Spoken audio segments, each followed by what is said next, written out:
Christopher Cantwell and Julius Ota bring the Cosmic Iron Man back to Earth as Tony explains his plans to the untrusting Earth's mightiest heroes, sharing his gifts of intellect not just with the good people of New York, but also some villains. Christopher Cantwell continues the huge Korvac saga story with an issue that explores what Tony plans on doing with his newfound godhood and what his plans for Earth are. I absolutely love getting to see the Marvel Universe through Tony's unique perspective, even more so now unique that he has god powers and what that means for the world. As I assumed, we are witnessing Tony falling into the same trappings as Korvac did, where he had honestly good intentions about wanting to help the universe, but their own hubris and arrogance and need to be in control and be the one who is shepherding all of this is getting in the way. Tony also is a character who has struggled with addiction throughout his entire life, and there's been big stories about him struggling with addiction like Demon in a Bottle and stuff like that, and to bring that concept into this type of story and have him consumed by this power and finding it intoxicating and what it can do is a nice spin on his battle with his inner demons, and I'm looking forward to exploring that more in the coming issues.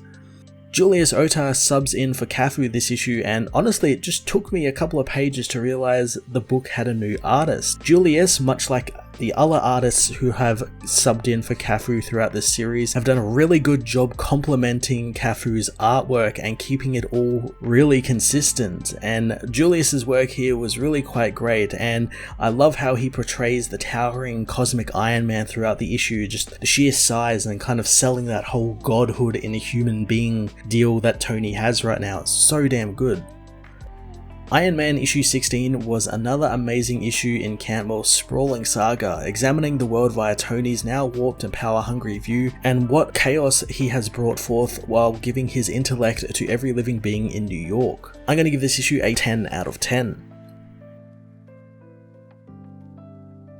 Iron Man issue 16 heads to New York City, where Hellcat and her team sit down for lunch at Gargoyle's Oyster Restaurant. Patsy wonders why Frogman is in costume since they all know who he is thanks to Gargoyle telling him. Frogman is okay with it, only wishing his friend had asked him first, as James notes how Reed Richards fixed Patsy's facial scar up really well. Patsy kinda wishes she still had it since it made her look fierce. Frogman meanwhile wants Gargoyle to make up revealing his identity to everyone by promoting him to full-time servicer instead of a busboy, but Jim wants to get to talking about the Cosmic Iron Man problem. James says that he has known Tony for a long time and he's like family, but him getting cosmic power is the worst thing that could happen in all of existence. Patsy agrees with James's sentiment but knows Tony is a good soul with good intentions, but Jim Hammond knows that the road to hell is paved with good intentions. James asks if Patsy can reach him telepathically, but she hasn't been able to do that since Tar 2, and she knows he's got his hands full with Korvac somewhere, and she believes Tony is shutting him out. Frogman knows that they will need help now that Halcyon is busy with school and Misty and Scarlet Spider are gone. Gargoyle, however, is glad that Ben Reilly caught a break and is now Spider-Man once again. James agrees they do need help, having alerted the Avengers, with Captain America only sighing for a very long time when he told him what Tony is up to. Jim suggests they reach out to Reed Richards' help, but James wants to go bigger here, calling in the Guardians of the Galaxy, Nova Corps, Silver Surfer, and even his grandmother and anyone else, since Tony could be anywhere in the universe playing finger painting with reality. Suddenly there is a rumble as the giant cosmic Iron Man appears above Washington Square Park. Tony shrinks in size as he confronts the people, telling them not to be afraid. His friends soon arrive, telling him that he's scaring the people, and Tony understands, quick to turn his power down as he tells his space friends it's good to see them. The team want to talk, but the Avengers and the Fantastic Four soon arrive, asking if he is friend or foe now. Tony reassures them that he comes in peace, telling Reed that Korvac has been dealt with and he didn't kill him, but they won't need to deal with him for a while. Captain America is very concerned, but Tony wants them to relax since they have dealt with gods before, and this is the same vibe as Thor. The God of Thunder knows it's really not. Steve asks what Tony is going to do with his unlimited power, so he tells them that Korvac was right about wanting harmony, but wrong in how he went about trying to get there, since he put himself and his opinions above others, which actually sounds a lot like Tony. Tony. Tony knows that he was wrong in hoarding his intelligence and wanting to take away free will. Tony remembers how he had the Infinity Gems once and he wasn't going to force anyone to do anything with them, and he isn't now either. He does wonder how to make something harmonious while preserving the individual, so he looked at his own gifts and how in the past his solutions and ideas have gone awry, and he realized that it didn't work because they were trapped in his head, but now they don't need to be, since he can share them as a gift now. Steve tells him to wait since he's worried they might be getting ahead of themselves, but Tony becomes angered, demanding Steve let him finish, signaling to Patsy that this is going to be a problem. Tony says that his gifts are now inside all of them, telling them that his intellect and level of aptitude is now theirs, making them all Stark level geniuses. The heroes demand he stop, but Tony knows it's too late, and now every living being in the city is as smart as he is, wanting to only start with a small sample size to see how it goes. Sue doesn't feel anything, but Reed thinks he's actually become dumber now. At that very moment in Queens, a couple begin fighting over their financial troubles and how the husband never helps out, but the man knows he's not asking his wife to cook every night and they could just order in, but she is concerned with their financial priorities. Thanks to Tony's gifts, both begin arguing with more eloquence, putting aside their differences very quickly and hugging one another. Elsewhere, a mechanic points out to a client getting an oil change that he could overhaul his entire engine, making it a pure hydrogen fuel system. The client finds that fascinating, asking how he would deal with the oxymodal decay, and the client lists how he would do it and how much it would cost and how long it would take, but the man refuses, merely just wanting an oil change. At a baseball game, one of the children suddenly stops playing, talking deeply about life and how small they are in the grand scheme of things in the universe, with his friends agreeing with his points. It's not all good as the villain Big Wheel recovers from his recent run-in with Deadpool, having a grand idea and speeding out of the hospital to pursue it at once. Tony meanwhile returns to his human form, finding it all quite wonderful, and Patsy, while being able to do linear algebra now, thinks it just feels wrong. Tony knows that she isn't giving him a chance, but Patsy knows that he's the one not giving them a chance to think for themselves, not asking for the power to think greater. Tony remembers an old proverb about giving the customer what they want, not what they ask for. Patsy isn't too fond of him thinking of humans like customers, when suddenly Big Wheel and his new contraption rampage through the streets below, firing its lasers at cars. Iron Man and Hellcat go after him, with Patsy filling Tony in on who Big Wheel is, as Iron Man notices the villain's lasers seem to be reprogramming mechanical systems at a micro level, and he's blasting every car he can see and taking control of them. Hellcat jumps onto the wheel, but the man shoots her with his energy gun, causing her to be thrown from the wheel and almost die, but luckily Tony grows in size, saving Hellcat and trapping Big Wheel, disassembling his wheel, but Patsy stops him from doing any more, seeing what Big Wheel was trying to do and how he was ordering the vehicles into a supercomputed algorithm, which would have solved traffic jams once and for all. Tony thinks that's a great idea, as the villain says he was so excited he woke up from a coma and just had to try it right away. Patsy notes how he didn't ask for permission though, knowing that reminds her a lot of Tony's intellect, but Tony knows that what Big Wheel did was groundbreaking. The two begin to argue since Tony cannot see what is going on here and what he is doing to the world, with Patsy hoping that he would have had some foresight in this. Re-armoring himself, Tony knows that even with the intellect he has given the woman, she still whimpers with a small-minded doubt, wanting her to watch as he fixes the entire world. Patsy tells Tony that he now reminds her of Korvac a lot, taking her leave, as hours later, Patsy meets on a rooftop with someone, thanking them for meeting her, knowing that the cosmic Iron Man is a bad idea for everyone, especially for Tony Stark. She hates asking this person for help, but they know it's a shame when a power such as Tony's is wasted on a limited vision like Stark's. The being is revealed to be Dr. Doom, who says that he makes no promises that he can save Tony Stark, only that he will demote the Iron God back down to Iron Man